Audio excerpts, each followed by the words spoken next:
বন্ধুরা কেমন আছেন? আশা করি সবাই অনেক ভালো আছেন। তো আজকে আমি আপনাদের সঙ্গে শেয়ার করব মুরগির মাংসের রেসিপি। চলুন আর দেরি না করে রান্নাটা দেখে নিই। তো প্রথমে আমি প্যানের মধ্যে পেঁয়াজ, মরিচ, তেজপাতা, দারচিনি, এলাচ এবং তেল দিয়ে ভালো করে ভেজে নিয়েছি। আমি এর মধ্যে অ্যাড করে দিব পেঁয়াজের পেস্ট, আদার পেস্ট এবং রসুনের পেস্ট।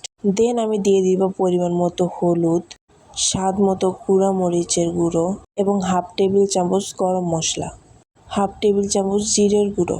আমি অল্প একটু পানি দিয়ে মশলাটা ভালো করে কষিয়ে নিব। এরপর আমি স্বাদ মতো লবণ দিয়ে দিব। মশলাটা আমার প্রায় কষানো হয়ে গেছে। এরপরে মুরগির মাংসগুলো দিয়ে দিব। এরপর আমি মাংসগুলো ভালো করে কষিয়ে নিব।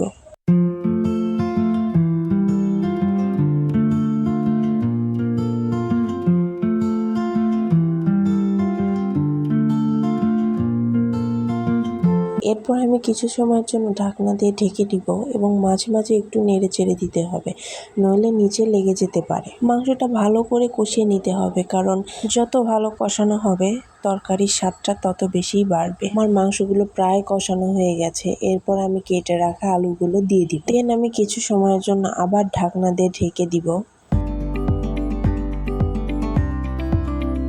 এরপর আমি পরিমাণ মতো পানি অ্যাড করে দিব।